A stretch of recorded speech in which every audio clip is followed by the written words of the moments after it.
All right, guys. Thanks for showing up. Try to answer anything I can. Before I do that, though, I do have a special congratulations.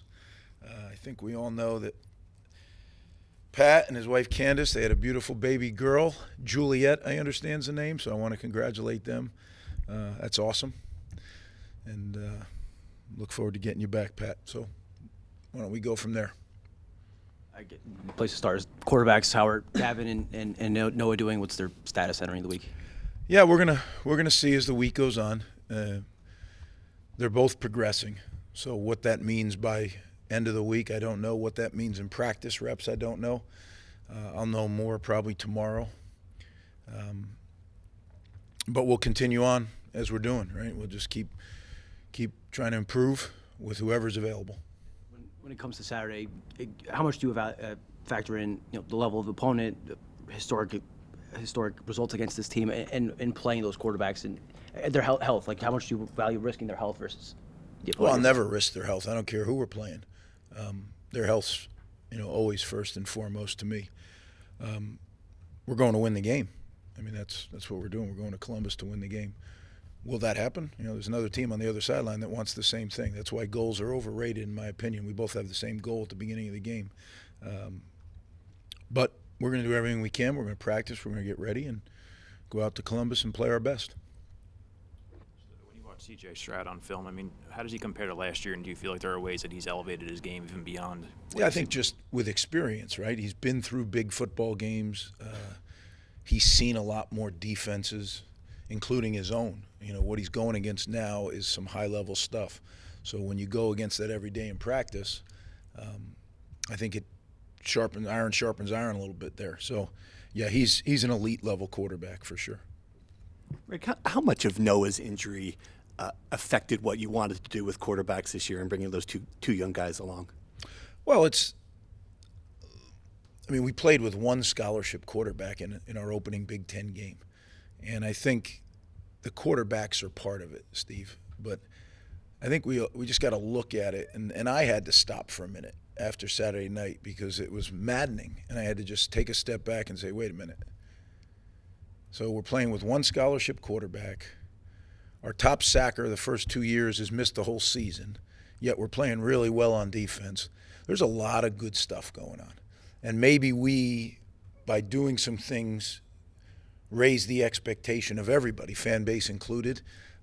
And that's a good thing. That's why we sold that place out the other night. That's why there was an excitement. But I can't let that affect, when I took the job, I told you it's not going to be a linear, straight shot. And we've had some injuries that set us back. Some different things, right? Some top, one of our top recruits injured his knee and was unable to play this year. So I want to make sure that we stay focused on the main thing, and that's getting better. And eventually, as we get better and better, that'll translate into more and more wins.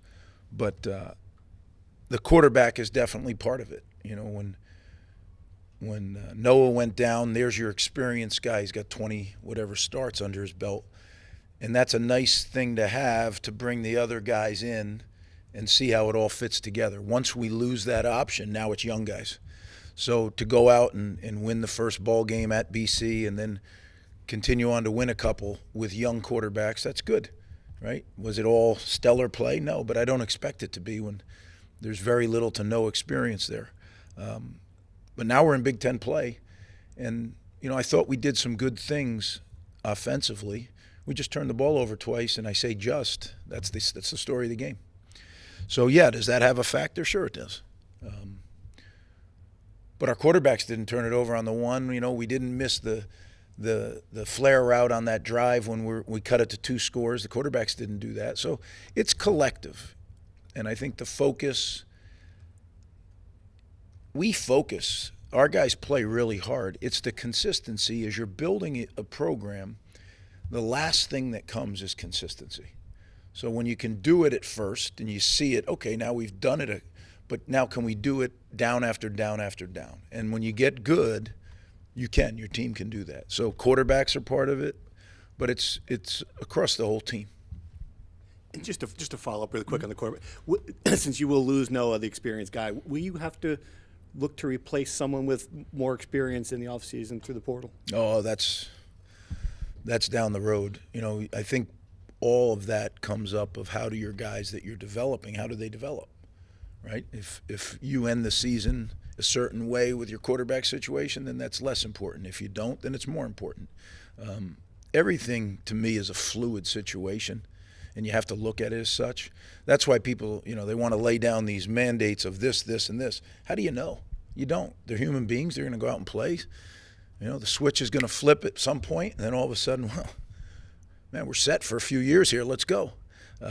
So we'll figure it out as we go. I'm optimistic, though. Now that you have 4 games to evaluate, what's kind of your overall assessment of the offensive line? Improved. Yeah. Not where we need to be, but much improved, actually.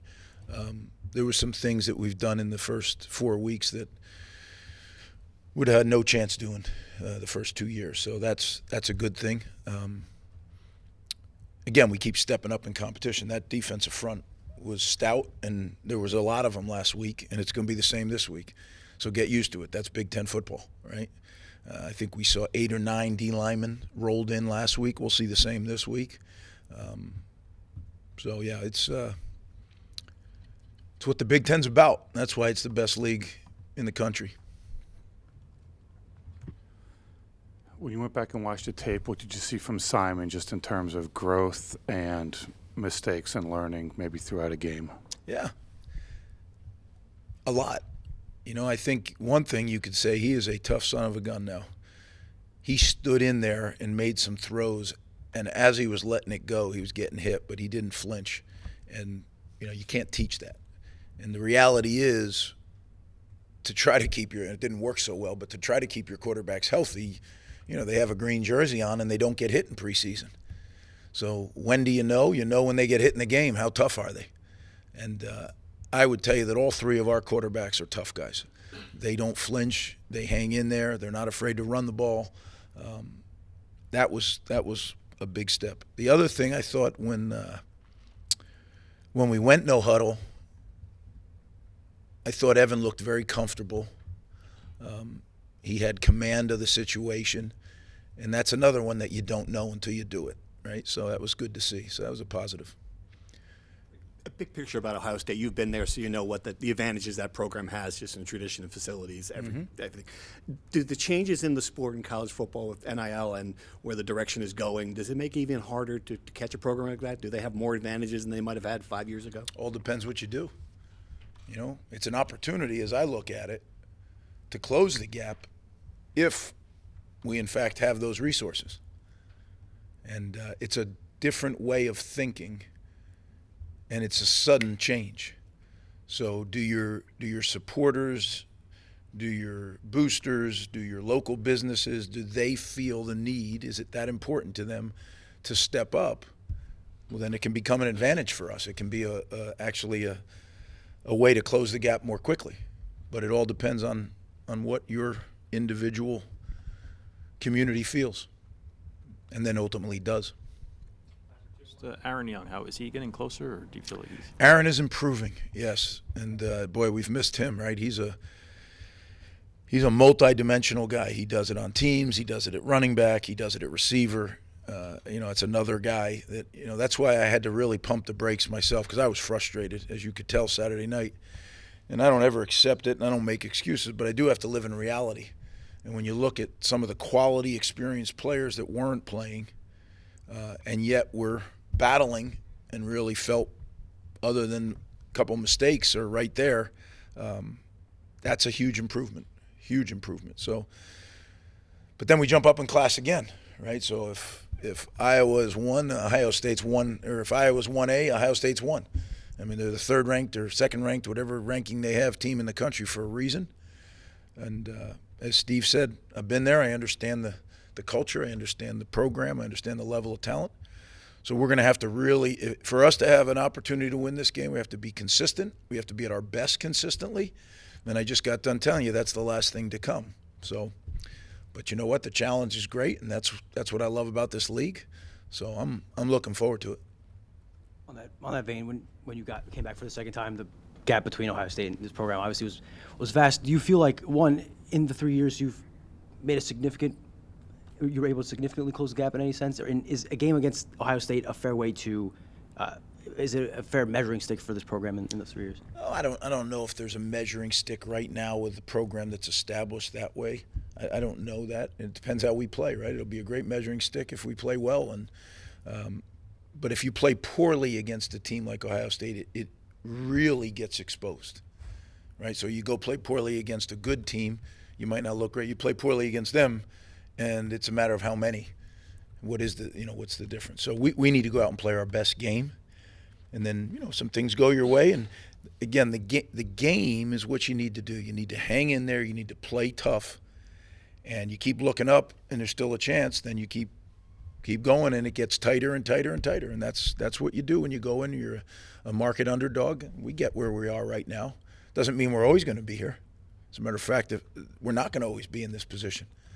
But it takes time. And that's really one thing that I had to, like I said, do it myself first, right? And then communicate it to people, first my team and my staff, and now publicly, in that there's a lot of great improvement going on. We've lost some really valuable players, as was mentioned today, to injury. Some of them will be coming back as we go. Some of them won't. Some will have to wait till next year to see. But overall, the tide is definitely rising, and we're going out to Columbus to play our very best game since we've been back and see where that puts us. All right, guys, thanks. Appreciate it.